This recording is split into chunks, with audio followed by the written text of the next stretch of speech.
Are you a gapper, or do you have a gapping kid that is neurodivergent? Or are you interested in how gap years might support neurodivergent people? If this is you, you are not alone. We love our neurodivergent gappers, and this episode is for all of you. Let's jump into any special considerations you may need as your fabulous neurodivergent self on your gap year.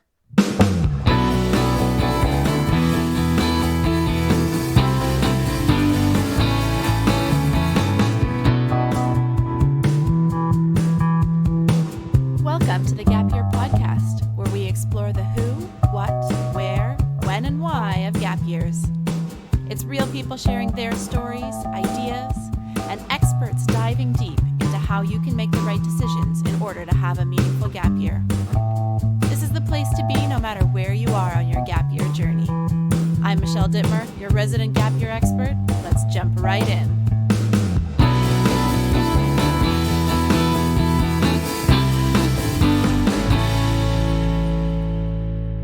Hey there, and welcome to the Gap Year Podcast. My name is Michelle Dittmer, and I am your host and Gap Year expert.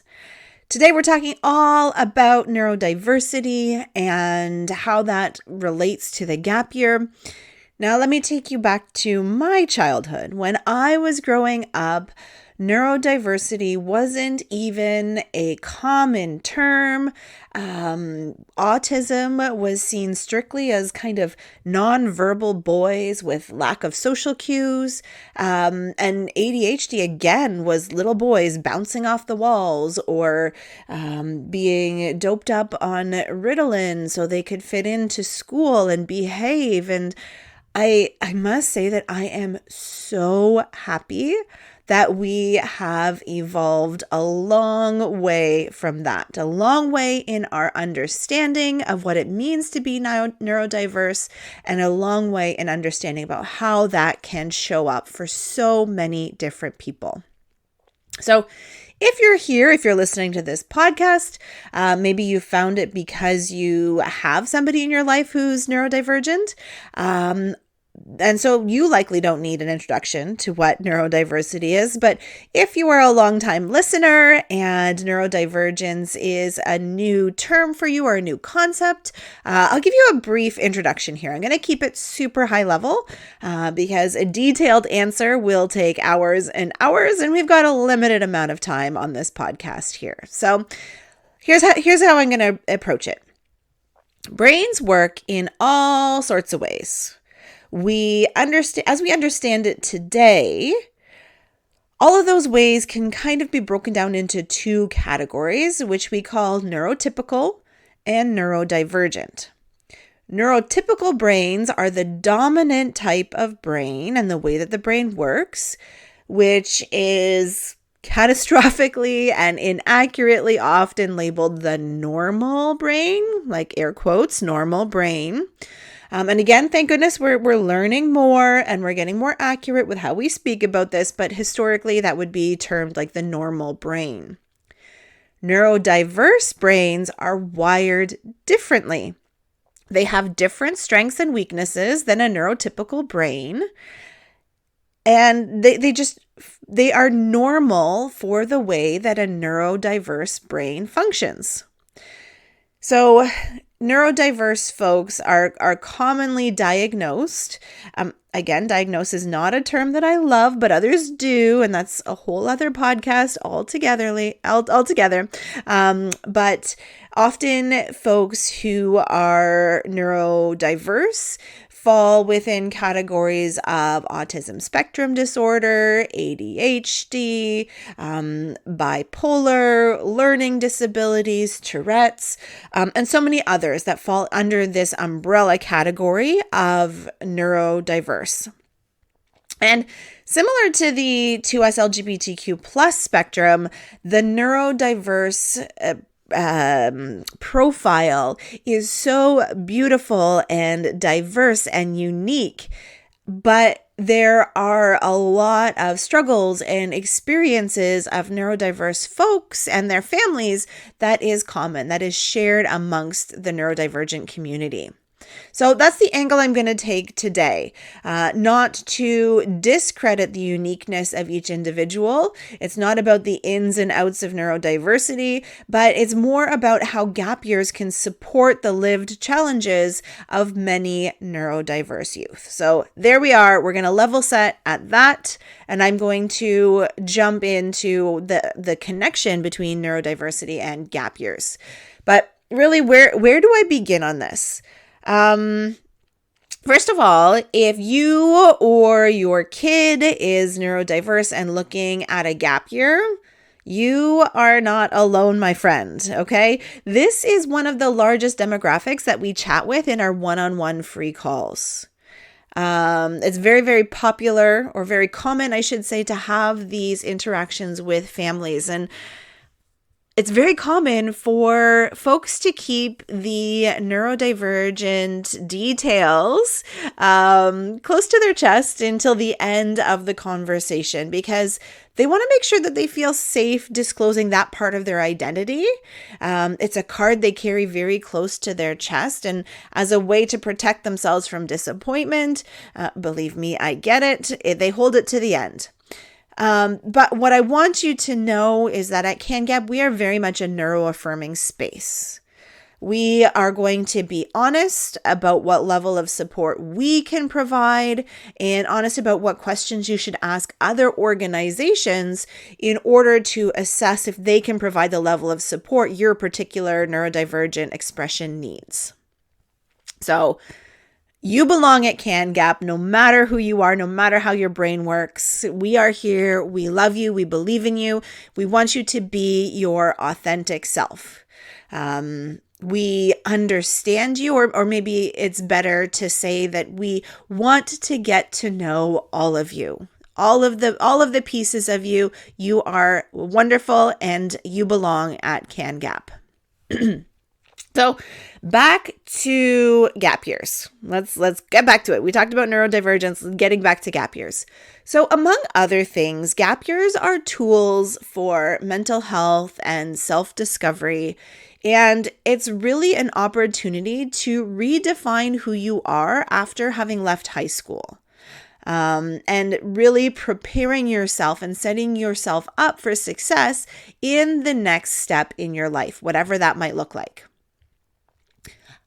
High school is often a time when young people start to understand and see their differences and figure out what it means to exist in a world that has been designed to accommodate neurotypical people. Many neurodiverse folks struggle in high school.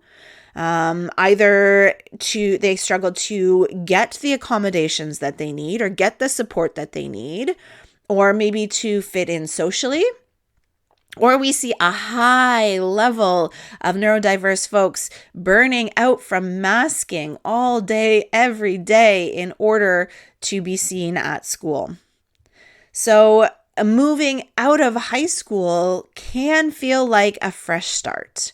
And especially moving into a gap year where you're moving out of the systems that have suppressed your true self. It's a way to be able to live authentically, to disengage from the systems that don't provide the right environment to support you. It's getting the freedom to drop that last chapter and to begin a new one. And that can feel very, very liberating. A gap year can be a situation where you can choose almost everything.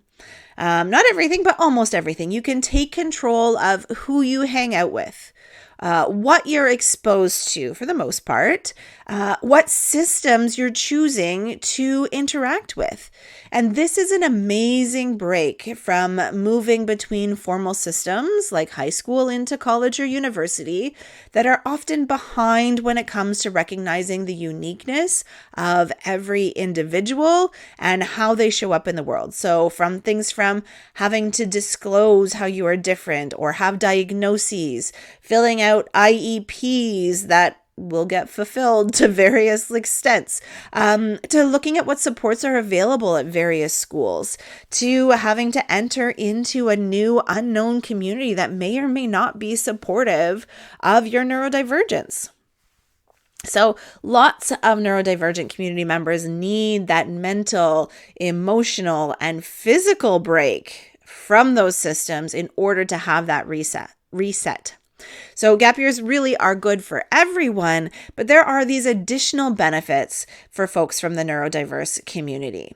I think where I want to go from here is I want to talk about self-discovery. When we are in systems that don't value who we are and how we show up in this world, neurodiverse folks get really good at masking. Sometimes so good at it that it's hard to remember what the real you is. Either because you are code switching and you are masking and you are showing up as somebody that's not your authentic self, or because you are assuming that you are just a chronically exhausted, tired, or depressed person, but it's actually just burnout from that code switching. So the neurodiverse community often uses masking as a term, while code switching is more often used by cultural or racial groups. But I absolutely adore the definition that Harvard Business Review gives for code switching, because masking is simply just hiding, in my interpretation. And the way that word shows up is just putting on a front, whereas the Harvard Business Review defines code switching as involving adjusting one's style of speech, appearance, behavior, and expression in ways that will optimize the comfort of others in exchange for fair treatment, quality service, and employment opportunities, which I think hits the nail on the head for what a lot of neurodiverse folks have to do in order to navigate a neurotypical world. But constantly having to be someone that you aren't can cause us to lose a sense of who we actually are and to value who we actually are. When we feel like we need to fit in, we can devalue our actual state. So other examples of this is when we are trying to be skinny to fit in. We lose the joy in our current body, the things that it can do right now, because we are aspiring to something else or pretending to be something else. When we try to like sports to impress a crush we have, we neglect our personal interests. So we would go to that hockey game instead of watching that film that really interests us or reading that book. Maybe when we go into engineering because it's what our parents want, we might miss out on the opportunity to become an incredible actor, which is really our true calling. So a gap year is a time to show up as authentically as possible, to drop the mask version of ourselves and to realize that you matter. You matter just the way you were designed. You don't need to be different than you are to have worth. It's time to relearn that about yourself before you had the societal pressures. And we need to relearn what actually matters to you. What do you like? What do you dislike? What makes you happy, sad, angry? What gives you energy? What type of person do you want to be? What type of person do you want to hang out with? This self-discovery is so important for when you can be authentically yourself. Now, don't get me wrong, the world is still set up for neurotypical people to be successful, and you are going to have to navigate and advocate harder for yourself. But that navigation and advocacy is so much easier when you are unapologetically yourself, when you know your worth, when you know that you deserve success and happiness and that the world owes you that. Wow.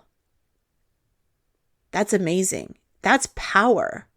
So when you take the time to learn how wonderfully fantastic you are, and not just in that like disability poster token ND smiling away, when you know that you are freaking badass, you can stand up for what you deserve and what you need in this world. So that personal discovery and understanding yourself and learning to value yourself just as you are is a gift that will keep on giving the rest of your life. Now, let's go back to that reintegration into systems and how the gap year plays into that. Because your gap year can be a great break from the pressures of a neurotypical world, that's fantastic. But because the world is designed the way that it is, you are going to have to re-enter into neurotypical design systems. But your gap year can afford you the time and the energy to do your research. So you're equipped with the information. So not only the self-knowledge and the self-worth, but also the information you need to advocate for yourself and make choices about the communities that you're going to enter into so that your needs will be respected and met. So you can spend time on your gap year to explore companies that have been recognized as neurodiverse, neuroaffirming. See what job opportunities might exist for you. And that can be helpful in charting out your life, is knowing what is possible for you and what is going to lead to a happy and fulfilling life for you. Equally important is going to be spending time looking at various universities and colleges to learn which ones have strong disability policies and supports in place. Taking time to talk to past neurodiverse students to learn what they had access to and what you will have access to at different schools. All of this research can help you actually in the decision to choose the best school that will help you to be successful. To be honest, within Canada, we are lucky. We have a phenomenal education system, and to a large extent, a degree is a degree. So the school name isn't so important. But what is important is the fact that you need to feel well supported for 4+ years. You need to be in an environment that is conducive to your success in that place. So spend this time doing your research, checking to see what's out there. Not only looking into the careers and the schools, but check out what scholarships and grants and bursaries and tax benefits exist for you. Society has disabled you by building a world that caters to neurotypical folks. The same way we've built a world that caters to able-bodied folks. Some systems and people have started to recognize that and are working to create assistive technologies or additional supports or additional funding to help you to function in a world that has disabled you. So before you enter into school, spend some time researching what supports you might benefit from. And then look into grants that will help you access those supports because you are worthy and you deserve that. And the world was not built for you, and that is not your fault. So I want to switch gears again here. I want to talk about community. Have you ever surrounded yourself entirely by neurodivergent people? By neurodiverse people? People who get you because their brains work like yours? I follow a lot of neurodivergent folk on Instagram, and one post really has stuck with me. And this particular creator has only neurodivergent friends. And it was so great to hear that this particular group of friends thinks that neurotypical people are the odd ones because they are all thinking similarly and they see the outsiders being the neurotypical folks rather than what most neurodivergents experience, with the neurodiverse being the ones that are strange or odd. So really finding that community can be so powerful, and it can positively impact your self-confidence and your worthiness. Now, CanGap does have a very healthy number of neurodivergent folks, as well as coaches, as part of our community and as part of our program. So I would highly recommend that you stick around because we have some pretty big things coming up for the neurodiverse community. So a little hint here, hint, hint, nudge, nudge. Get on our mailing list for more information as it becomes available. I can't say too much now, but we are launching something and it could blow up if our funding comes through. So get on that email list if you are not already. Just head to our website and click subscribe to that newsletter. But CanGap aren't the only ones that are focused on supporting the neurodivergent community. There are many, many out there. So check out in your local community and see what you can find. See what might exist out there and do some research, connect with some different organizations supporting neurodiverse folks and find out what those communities might look like. And if you can't find one, maybe it's time to create your own. If you've been searching for it, perhaps others have been too, and you are the one that's going to bring everyone together. And now that I'm saying that out loud, that's actually a really great project for our Impact Fellowship program, again, where lots of neurodiverse people are hanging out. The Impact Fellowship would actually give you $1,000 to bring this neurodiverse community to life, which is incredible. So you can head to cangap.ca/fellowship to learn more about that opportunity. Great connection there. Way to go, brain. Lastly, let's talk about travel and programs specifically for neurodivergent young people, which many young people want to do on their gap year. But sometimes it can feel that travel and programs are inaccessible because of the disabling way that they cater to able-bodied and neurotypical brains. So there are lots of things that I want to share with you that can support you in your journey to have those experiences, whether that be travel or joining programs. So I'm going to call out a couple of them, but not the entire gamut, because again, this is just a podcast episode, but this might inspire you to do a little bit more research. So if you've been traveling in Canada recently, you might have seen some posters around the Sunflower Project. This is an initiative where you can order a sunflower lanyard that identifies you very discreetly as somebody having an invisible disability. And I know at Pearson International Airport and other airports across the country, and even internationally, this is an international project, the airport and airline staff are trained to be attentive to your needs because of that visual marking. And you can be a little bit more confident that people will understand where you're coming from and be more open to responding to your needs. So I'm going to link this in the show notes. So if you're interested in learning more about the Sunflower Project and how that might support you while traveling, by all means, head to the show notes and click on that. There are other organizations out there that supports destinations and programs to become more, and in this particular case, specific to autism friendly.